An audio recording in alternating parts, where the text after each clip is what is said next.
Assalamualaikum. Eh, Selamat pagi para CGP yang berbahagia. Di pertemuan pagi hari ini, kita akan membahas tentang eh, membuat perencanaan program. Kelima, berarti kita sudah mengikuti lokakarya sebanyak pertemuan yang kelima ini. Selanjutnya, ini temanya adalah kolaborasi dalam pengelolaan program yang berpihak pada murid. Ya, jadi kita dari sini kita akan menyimak, Bapak Ibu diharapkan bisa menyimak bagaimana kolaborasi tentang pengelolaan program, sebuah program yang tentunya praktek-praktik baik yang berpihak pada siswa. Nah, ini tujuan dari presentasi ini adalah CGP dapat mulai membuat perencanaan program tentang judul program atau kegiatannya, latar belakangnya yang menyebabkan sebuah program itu ada, serta tujuannya. Kita lanjutkan ya, diharapkan CGP menyimak terlebih dahulu. Selanjutnya, sebelum kita belajar lebih lanjut, ada kesepakatan belajar, peserta dimohon kesehariannya bisa hadir tepat pada waktunya, dan disarankan juga untuk on cam. Yang berikutnya menjaga ketertiban kelas dengan mematikan mikrofon dan raise hand ya Bapak Ibu apabila ingin menyampaikan pendapat. Serta yang keempat memberitahu jika akan meninggalkan room ini. Ini kesepakatan bersama ya Bapak Ibu ya. Baiklah, kita lanjutkan Bapak Ibu, bagaimana? Siap Oke, Ibu, lanjut. ya terima kasih. Siap, Ibu lanjut. Nah, sekarang eh, bagaimana sih membuat sebuah perencanaan program ini? Bapak Ibu mulai boleh berpikir apa sih kira-kira judul program praktek-praktek baik ini yang akan Ibu buat. Setelah itu mungkin kegiatan-kegiatannya yang sesuai dengan judul yang Bapak Ibu buat. Adapun terkait latar belakang mengapa program ini bisa dibuat, penyebabnya apa sehingga menjadikan sebuah latar belakang. Mungkin nanti apabila saya tidak begitu banyak menjelaskan, tetapi mari sama-sama Bapak Ibu beserta semuanya kita akan berdiskusi dan nanti Ibu Iren yang mencatat resume dari apa yang kita diskusikan ini. Selanjutnya, tujuan dari program ini, ya, tujuan dari program ini. Misalnya, tujuan, kegiatannya misalnya pentas seni, berarti, eee, dalam tujuan itu kira-kira apa yang ingin dicapai dari sebuah satuan pendidikan tersebut. Ya, sekarang, saya sebelum menjabarkan lebih banyak akan, bertanya kepada Bapak Ibu, ini, dalam bentuk Jamboard, ada 2 pertanyaan. Yang pertama, apa yang melatar belakangi pentingnya sebuah program itu kenapa harus berpihak kepada murid? Tuh, kenapa? Sekarang yang kedua, program-program apa saja yang mungkin bisa dilakukan dengan segera berkaitan dengan program yang berpihak kepada murid. Jadi Bapak Ibu dalam satu pertama saya minta pendapat dari Pak Ridar untuk menjawab pertanyaan yang nomor satu. Dipersilakan Pak Ridar. Baik Ibu, terima kasih atas kesempatannya. Apa yang melatar belakangi pentingnya program yang berpihak pada murid? Pentingnya program yang berpihak pada murid, artinya kita menyediakan kesempatan Ibu bagi, para siswa agar mampu, membekali dirinya atau mengembangkan dirinya sesuai dengan minat dan bakatnya. Maka dari itu kita sebagai guru dapat bertindak sebagai fasilitator. Begitu Ibu menurut pendapat Iya saya. iya. Iya, betul sekali ya. Memang, tergantung pada minat yang dimiliki dari siswa tersebut. Mungkin yang ingin menambahkan, Bu Iren atau Ibu Rita, dipersilakan. Iya, Bu, Baik, kalau menurut saya oh ya, Bu sorry, Bu saya Rita dulu mangga. mungkin ya, Bu, silakan. baik menurut saya yang melatar belakang pentingnya program berpihak pada anak itu adalah kita melihat kebutuhan anak. Jadi berdasarkan pada kebutuhan anak, lalu memfasilitasi berdasarkan kebutuhan anak. Lalu program apa saja yang mungkin bisa dilakukan dengan segera, yaitu mungkin mendata kebutuhan anak apa saja, lalu menentukan program. Itu saja, Bu. Iya, Terima jadi, kasih. berdasarkan kebutuhan, anak ya, Bu Rita. Iya. Selanjutnya Bu Iren tadi, ingin menambahkan lagi barangkali? Iya, kalau menurut saya memang harus apa, dilihat dulu ke situasi sama kondisi yang ada di sekolah, Betul, kemudian, apa yang memang dibutuhkan oleh sekolah, begitu. siap. Jadi selain, eee, berdasarkan kebutuhan juga kita harus melihat pada, situasi dan kondisi dari, situasi sekolah dan siswa. Yang satu lagi dari Bu Hamidah mungkin ingin ditambahkan? Yang dari saya, Bu, ya. Oke, Ya, izinkan saya untuk memberikan sedikit, ini mungkin, balik lagi berdasarkan pengalaman yang saya, saya alami. Jadi bahwasanya kenapa program itu berpihak kepada murid, karena memang di dalam kelas itu kan intake murid kan berbeda-beda, Bu. jadi Jadi tidak diferensiasi bisa ya? kita. Iya, ada diferensiasi. Tidak bisa kita menyamaratakan bahwa, pembelajaran satu atau misalnya skenario pembelajaran itu dikhususkan untuk semua. Karena memang kan balik lagi ada mungkin kelompok yang visual, ada kelompok auditori, atau misalnya kelompok Iya, kinestetik, itulah yang melatar belakanginya. Itu, iya. Bu, menurut saya. Ya, makasih Bu Hamidah, betul sekali, eee Sama-sama. apa, prinsip diferensiasi itu berperan sekali pada program yang melatar belakangi, murid. Selanjutnya pertanyaan yang kedua ini sangkut pautnya dengan pertanyaan nomor satu. Jadi kira-kira nih program apa sih yang memang melatar belakangi berpihak kepada murid itu? Dari Bu Iren pertama, pertanyaan yang kedua.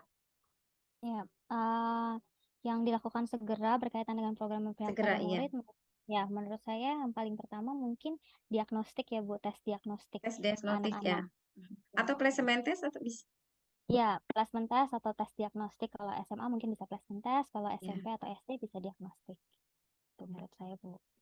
Siap, Kalau kalau saya dari SMK, Bu, itu dilihat dari program apa namanya, dari bakat dan minat. Karena memang kalau masuk bakat dan SMK minat kan ya? udah jelas jurusannya Mmm, gitu kan. Dia memilih iya jurusan iya. apa sih. Jadi Mhm mhm. berdasarkan bakat dan minatnya aja. Iya, betul. Mohon silakan Bu Rita, eee, Tadi kira-kira pertanyaannya apa, Bu? Maaf. program apa saja yang mungkin bisa kita lakukan, berkaitan dengan Dengan segera ya. keberpihakan, yang kira-kira segera Iya. gitu, soon? Iya. Jadi saya setuju dengan diagnostik siswa. Lalu dari diagnosis siswa baru kita bisa melihat kebutuhan siswa itu prosentase terbesarnya di mana. Lalu kita melakukan berdasarkan kebutuhan tertinggi siswa itu sendiri. Cuman kalau secara umum mungkin yang bisa kita lakukan secara masif itu ya mungkin bisa di kegiatan literasi, kegiatan beribadah bersama-sama yang semua siswa tanpa level bisa mengikutinya bersama-sama. Itu Ya aja, Bu. ya. Makasih Bu Rita, good Ya. idea dan, satu lagi, Pak Ridar, barangkali ada yang ditambahkan? Baik Ibu, saya menambahkan sedikit saja. Biasanya, program yang berpihak pada murid ini semacam ekskul, baik ekskul wajib maupun ekskul tambahan, maupun beberapa, eee, metode pembelajaran yang disediakan oleh guru, Iya seperti itu Ibu. iya. Ini yang terakhir pertanyaannya, apa saja potensi atau aset yang kita miliki itu yang paling memungkinkan dimaksimalkan untuk membuat program yang berpihak kepada murid? Mungkin, pertanyaan ini, eee, singkat, tetapi, saya ingin minta respon dari Bapak, Ibu semua yang ya apa saja potensi atau aset yang paling memungkinkan kita berdayakan untuk membuat sebuah program yang berpihak kepada murid. Ini nyambung sih pertanyaannya, kira-kira apa saja yang paling dimaksimalkan untuk membuat sebuah program. Ini jawabannya bisa satu. Bapak Ibu silakan untuk menjawab di Padlet yang saya share.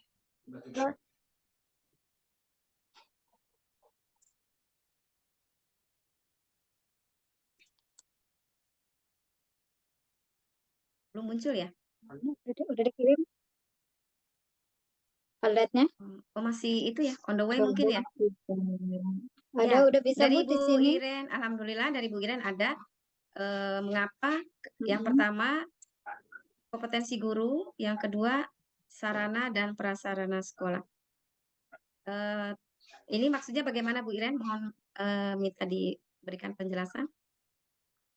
Oh iya, menurut saya potensi atau aset yang paling mungkin dimaksimalkan untuk membuat program yang berpihak pada murid itu yang pertama pasti kompetensi gurunya.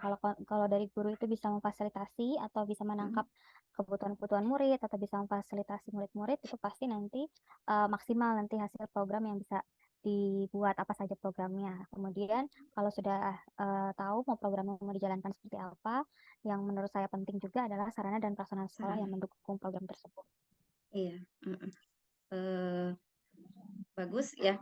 Emang potensi guru atau pelatih mungkin bisa di itu juga ya, yang kita maksimalkan. Farida di sini potensi yang paling memungkinkan tentu adalah kekuatan dan partisipasi peserta didik dalam berpartisipasi kegiatan pengembangan diri dan sekolah. Mohon bisa bantuan untuk dijelaskan, Farida, Mangga?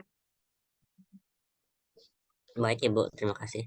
Mungkin ini meneruskan dari Bu Iren sebelumnya, setelah kompetensi guru dan sarana prasarana sekolah, tentu kita harus melihat kekuatan anak atau kekuatan murid yang dapat kita kembangkan, yang sekiranya sejalan dengan minat dan bakat mereka, Ibu. Iya. Seperti itu. Siap, terima kasih Farida. Satu lagi nih yang dari Bu Hamidah belum ya? Mungkin bisa ditunggu. Ya ini karena tidak ada dari siapa, sarana Intak siswa Oke. SDM kurikulum.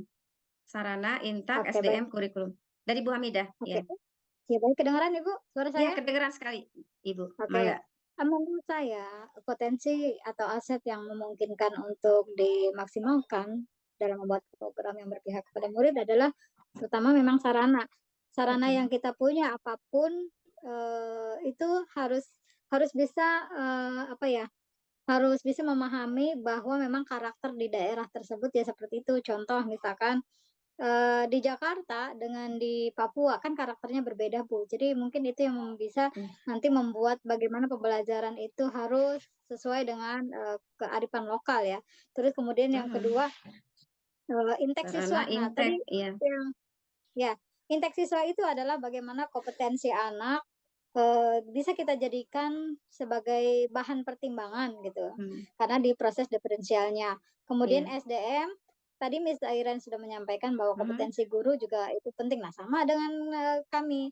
SDM itu mungkin bukan cuma guru tetapi juga tenaga non-tendiknya atau misalkan